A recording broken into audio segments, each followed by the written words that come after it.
Every time you sit behind the wheel and start your car, something amazing happens beneath your feet. You press the gas pedal and the car glides forward. But have you ever wondered how the engine's power actually turns those wheels? It's not magic, but a clever bit of engineering that most people never see or even think about. Hidden in the shadows under your car, there's a simple but essential part called the drive shaft. It's not flashy or loud, yet it quietly connects the heart of the car, the engine, to the wheels that touch the road. Without it, even the most powerful engine would be useless. The drive shaft works every time you drive, rain or shine. It spins, twists, and bends to keep your wheels rolling smoothly. If you've never heard of it, that's because it does its job so well, you rarely have to think about it. In this essay, we'll uncover the secret genius of drive shafts. We'll see how they solve tricky problems, why they were invented, and why every car depends on them, even if most drivers never know it. The engine is the powerhouse of your car. It burns fuel, creating lots of rotational power. But there's a problem. The engine sits at the front of most cars, while the wheels that need to move are often far away. There's no direct connection. Imagine trying to push a cart from the front, but you're standing several feet away. You can't just reach out and spin the wheels with your hands. The same principle applies to cars. The engine's spinning force, called torque, needs a way to reach the wheels. Connecting the engine directly to the wheels isn't practical. Car bodies bend and flex. The suspension moves up and down. Sometimes the engine and wheels aren't lined up perfectly. A direct stiff link would break or jam. That's why cars need a middleman, a part that can deliver power over a distance, even as the car moves and bounces. This is where the drive shaft comes in. It's strong, flexible, and can handle all the twists and turns of everyday driving. Without this clever connector, the raw power of an engine would never reach the ground.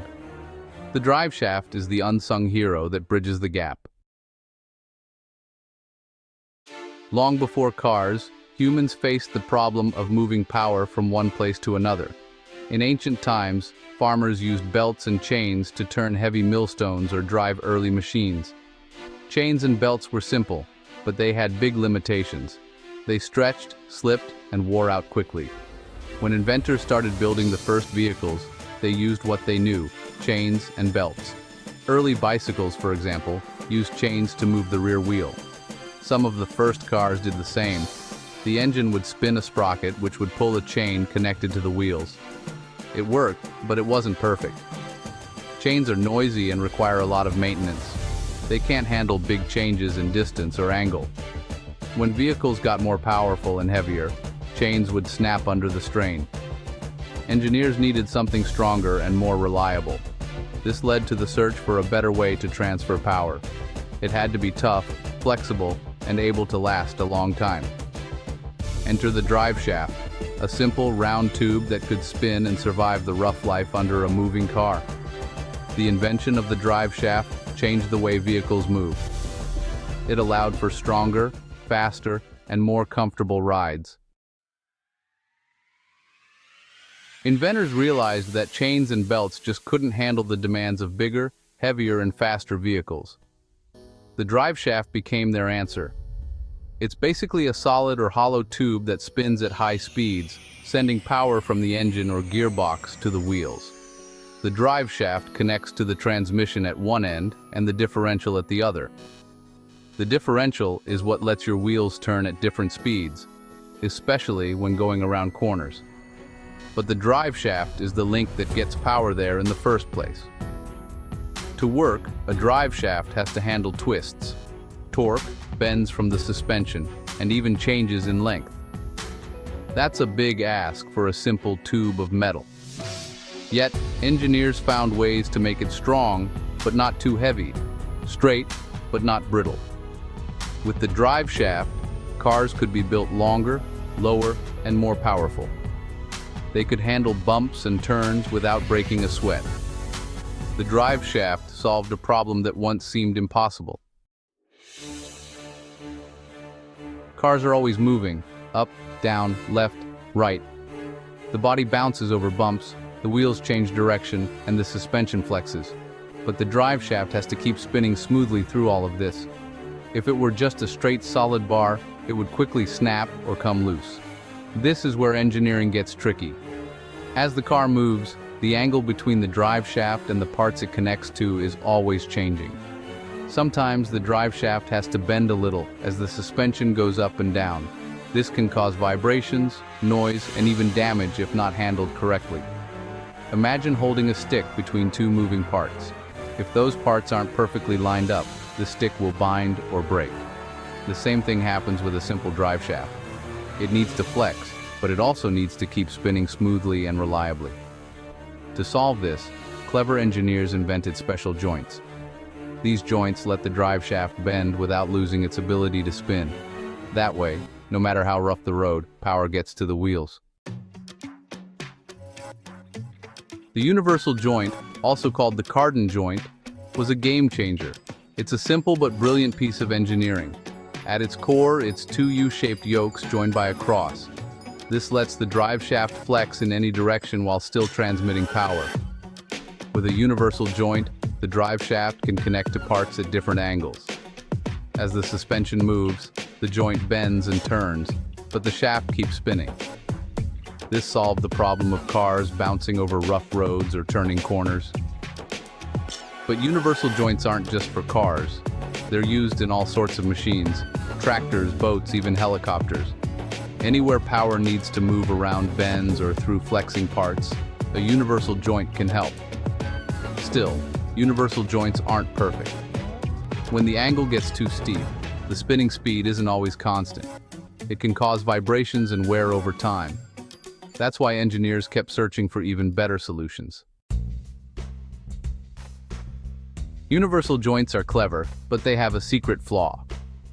When the drive shaft is at an angle, the joint causes a small but important problem. The speed of the spinning shaft wobbles, sometimes faster, sometimes slower, each time it turns. This is called angular velocity fluctuation. These tiny speed changes might not sound like much, but over time, they can cause vibrations, noise, and even damage to the car. The faster the shaft spins, or the greater the angle, the bigger the problem becomes. To fight this, engineers invented the double Cardan joint. It's basically two universal joints working together, set at the correct angles. This cancels out most of the speed fluctuations, creating a smoother ride. Double Cardan joints are common in trucks and SUVs that need to handle steep angles and rough roads. Still, even double Cardan joints can't solve every issue. For some cars, especially those with front-wheel drive, the angles are too sharp and the movement too complex. This led to the next big breakthrough: CV joints. Front-wheel drive cars brought new problems for engineers. The wheels not only spin, they also turn left and right for steering, and move up and down with the suspension. This creates lots of movement and very steep angles for the drive shafts. Universal joints and even double Cardan joints struggled in these situations. They would cause vibrations and wear out quickly. Engineers needed something better, something that could handle big angles and keep spinning smoothly. Enter the constant velocity, or CV, joint. The most famous type is the Driveshafts joint, which uses a set of ball bearings trapped in grooves. This clever design allows the joint to flex in all directions without changing the speed of the spinning shaft. Another type, the tripod joint, uses 3 rollers on a tripod-shaped part, allowing for lots of movement and smooth power delivery. CV joints are now standard in almost all front-wheel drive cars and many all-wheel drive vehicles. They make sure power keeps flowing smoothly, no matter how the wheels move or turn. Early drive shafts were made from simple steel tubes. They were strong, but also heavy. As cars got faster and more efficient, engineers looked for ways to make drive shafts lighter and even stronger. Enter new materials like aluminum and carbon fiber. Aluminum drive shafts are lighter than steel, which helps cars accelerate faster and use less fuel. Carbon fiber takes things to another level. It's super light, very strong, and resists vibrations better than metal. High-performance cars and race cars often use carbon fiber drive shafts to save weight and improve reliability. Modern drive shafts also have special features like slip yokes, which let the shaft change length as the suspension moves. This prevents binding and helps the shaft last longer. Even electric vehicles use drive shafts to transfer power from the motor to the wheels, just like gasoline cars. Today, drive shafts are everywhere, hidden but vital in nearly every car, truck, and even in many electric vehicles. They've come a long way from the early days of chains and belts, but their job remains the same, to keep the wheels turning, mile after mile.